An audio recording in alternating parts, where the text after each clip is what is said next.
Bonjour à tous, ravi de vous retrouver pour ce nouveau journal de Cluster News. Au sommaire, en ce mardi 2 février, les primaires aux États-Unis. Les premiers votes avaient lieu la nuit dernière dans l'Iowa. Donald Trump battu chez les Républicains et Hillary Clinton s'en sort, elle, de justesse chez les démocrates. Les suites du virus Zika. La progression est rapide, notamment dans nos départements d'outre-mer aux Antilles. Le virus est dangereux, mais pas mortel. Nous verrons que le virus effraie davantage les habitants de la métropole que les locaux. Enfin en sport, on reviendra sur la dernière journée mouvementée du mercato en football. Julien Chassagne nous évoquera les différentes arrivées dans le championnat de France. Je vous le disais en titre, cette nuit avaient lieu les premiers votes pour les primaires aux États-Unis du côté des républicains et des démocrates. Les premiers scrutins se sont déroulés dans l'Iowa et les favoris n'ont pas survolé les débats. Donald Trump est même a même perdu les votes côté républicain. Il se retrouve devancé de plus de 3 points par le surprenant Ted Cruz. Côté démocrate, Hillary Clinton s'en sort mieux en remportant son vote, mais l'ancienne sénatrice a dû batailler face à son concurrent Bernie Sanders. Seules quelques voix séparent les deux candidats. Justement, nous avons cherché à savoir si Trump et Hillary Clinton, au-delà d'être les favoris dans les médias, étaient des sérieux prétendants à la victoire finale. Nous avons posé la question à une journaliste américaine. Elle analyse pour nous ses premiers résultats dans les primaires. On l'écoute. Bernie Sanders, il a parlé sur une augmentation du salaire minimum à $15 par heure. Madame Clinton, elle propose $12 par heure. En décembre, elle a dit qu'il faut terminer Bachar al-Assad comme le président en Syrie. Bernie Sanders n'est pas de la même opinion, donc Ted Cruz discute la même chose. Rubio, le sénateur Rubio aussi, mais Cruz, il attaque parce que ce marche au Texas et il prend ce marche pour le pays entier. À l'étranger toujours, Google, société la plus riche du monde. Le moteur de recherche le plus utilisé de la planète dépasse Apple et arrive en tête des cotations boursières à New York. Google dispose désormais d'une capitalisation en bourse de 550 millions de dollars contre 530 millions pour la célèbre marque à la pomme, des résultats qui s'expliquent par les excellents résultats récents de Google, tandis que les ventes d'iPhone s'essoufflent. En bref, toujours, c'est officiel, les premiers cours pourparlers pour la paix en Syrie s'ouvrent aujourd'hui à Genève. C'est l'ONU qui en a fait l'annonce, le but étant de mettre en place une autorité de transition avant les élections prévues à la mi-2017. Rappelons que le chaos actuel en Syrie a permis l'essor du groupe État islamique qui a conquis de larges territoires dans le pays. Dimanche, un attentat revendiqué par ce même groupe État islamique avait tué au moins 70 chiites près de la capitale Damas. Retour en France, le virus Zika progresse rapidement, notamment dans nos départements d'outre-mer, aux Antilles. Le virus est dangereux, mais pas mortel, alors que l'OMS a qualifié le virus de danger à portée mondiale. Celui-ci effraie davantage les habitants de la métropole que les locaux. Léo Gautret. Après l'Amérique du Sud, le virus Zika se propage dans les Antilles françaises. Un motif d'inquiétude pour les métropolitains originaires de ces îles. C'est beaucoup fréquent. Avant, on avait le chikungunya. Il a été plus ou moins neutralisé. Et j'ai vu les photos des nouveau-nés et ouais, je trouve ça vachement choquant parce que c'est des bébés, ils ont rien demandé. Donc ça veut dire qu'il faut protéger les femmes enceintes et pour éviter justement que ça se développe encore plus. Un virus non mortel mais qui entraîne de graves malformations chez les fœtus. Nous avons déjà été bousculés par la moustique de chikungunya et voilà que ça remet le couvert. Alors c'est vrai que c'est inquiétant. Il faut combattre ce genre de moustique. Il faut que les gens soient très vigilants. Il faut que les gens puissent éviter d'avoir de l'eau qui croupille. Il faut évidemment qu'il y ait une armée de personnes qui interviennent avec de la fumée. On a vu quelques gosses de naissance là. Alors bon, évidemment, ça donne à réfléchir. Et le risque épidémique inquiète aussi les agences de voyage antillaises. Oui, on redoute des risques d'annulation de la part des clients métropolitains, effrayés par l'annonce de la ministre. Mais de la part des clients antillais, on ne redoute pas. Ils leur en font bien plus que ça pour avoir peur. Une dame hier disait, chaque année, il y a un cyclone, il porte un nom différent. Là, pour eux, chaque année, il y a une maladie du moustique tigre. Et à un moment donné, c'était la dengue. Après, elle s'appelle le chikungunya. Aujourd'hui, ça s'appelle le Zika. Donc, eux, ça ne les effraie pas. Encore peu présent aux Antilles françaises, le virus pourrait être éradiqué plus rapidement que prévu. Le laboratoire Sanofi a annoncé avoir entamé des premières recherches pour trouver le remède au Zika. En bref, toujours, les agriculteurs continuent de manifester aujourd'hui dans toute la France. La FNSEA reste ferme. Xavier Belin était reçu ce matin par le président de la République François Hollande à l'Élysée. À l'issue de cet entretien, le président de la Fédération nationale des syndicats agricoles a demandé aux exploitants en colère de maintenir leur mouvement. Pour les éleveurs, la rallonge budgétaire de 125 millions d'euros qui s'ajoute aux 700 millions accordés dans le plan d'aide à l'élevage en septembre ne suffit pas. Vous l'avez sans doute remarqué, les fuites d'eau se multiplient au sein du campus, un véritable problème au quotidien pour le personnel et les étudiants.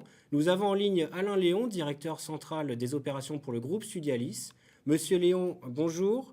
Ma question est simple, est-il normal d'avoir autant de problèmes liés aux fuites dans notre campus ?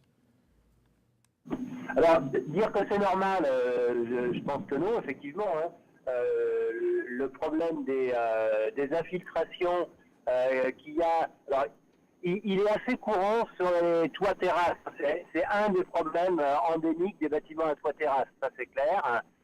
Et là, aujourd'hui, c'est les problématiques d'assurance qui bloquent un petit peu et qui font que les choses traînent. Voilà, pour dire ce qu'il en est. Normalement, ça devrait être résolu relativement rapidement maintenant, dans les 3-4 semaines qui viennent. D'accord. Mais on va quand même être obligé de prendre des mesures provisoires. On est en train de chercher des mesures provisoires pour éviter que les infiltrations aient lieu en attendant les réparations. Vous avez évoqué une quinzaine de points d'infiltration dans l'établissement. Il y a même une salle rendue inutilisable. Comment expliquez-vous cela ? Tout simplement parce que dans les toits terrasses, alors je ne sais pas si ces infiltrations existaient avant. Le bâtiment, il était dans un état assez moyen avant qu'il soit rénové.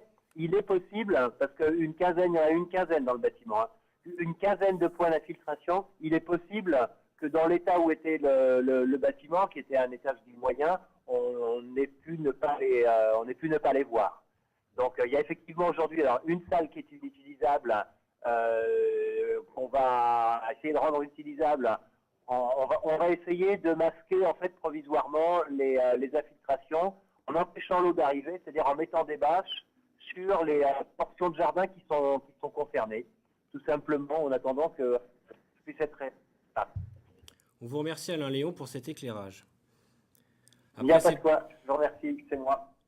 On vous remercie. Après ces quelques problèmes de fuite, vous aurez peut-être envie de manger quelques crêpes. Aujourd'hui, c'est la Chandeleur. Justine Evin s'est occupée de fabriquer quelques crêpes pour nous. Je me trouve actuellement dans l'appartement de Chloé qui nous a gentiment prêté pour qu'on fasse des crêpes. Des crêpes pourquoi ? Parce qu'aujourd'hui c'est la Chandeleur. Mais nous, on va se poser une bonne question. Comment faire sauter des crêpes à la poêle ? Alors c'est parti. La recette, il faut du lait, de la farine, des œufs, de l'huile. D'abord la farine, ensuite le lait. On mélange un peu. Les œufs. Ma pâte ne ressemble pas à grand chose. Je vous avoue que normalement je le fais au batteur. Il faut la laisser reposer environ 1 heure, c'est le minimum. Alors ce qu'il nous faut, c'est une belle poêle. Là je vais mettre sur 3. Alors je dois vous l'avouer, ma pâte n'est pas vraiment homogène parce que j'ai pas réussi à battre comme il faut. Mais bon, on va se débrouiller. Elle ressemble à rien mes crêpes. Donc on voit, elle n'accroche pas du tout.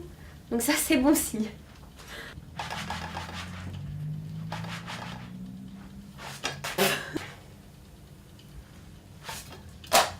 Oh, presque.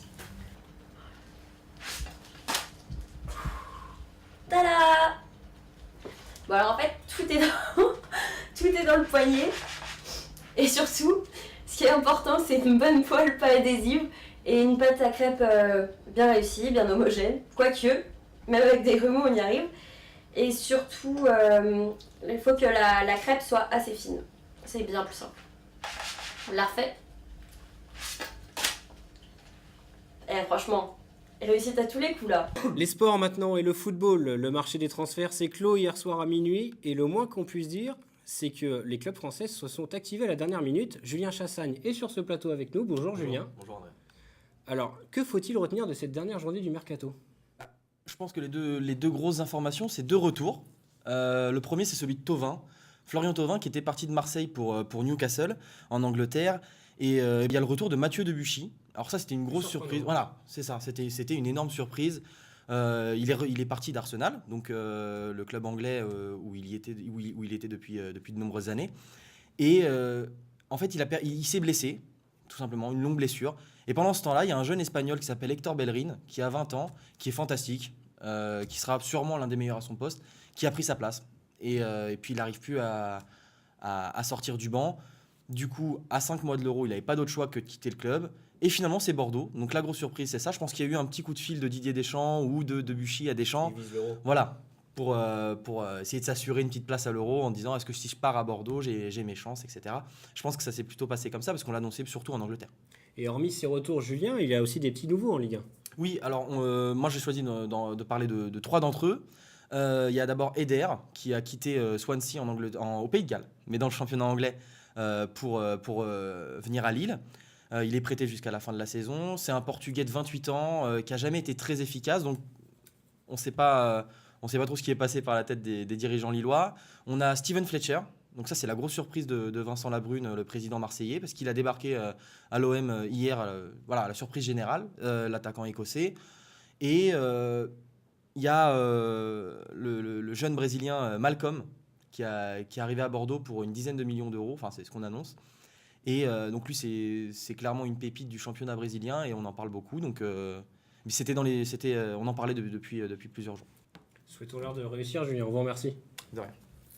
C'est la fin de ce journal. Merci de nous avoir suivis. On termine ce journal par l'image du jour. C'est celle d'un journaliste italien qui perd son sang-froid face à un passant un peu trop pressant. Voilà, prochain rendez-vous avec l'information demain à 16h. Sembrava esserci stato qualche difficoltà tra Pato e la società, ma dopo aver firmato gli accordi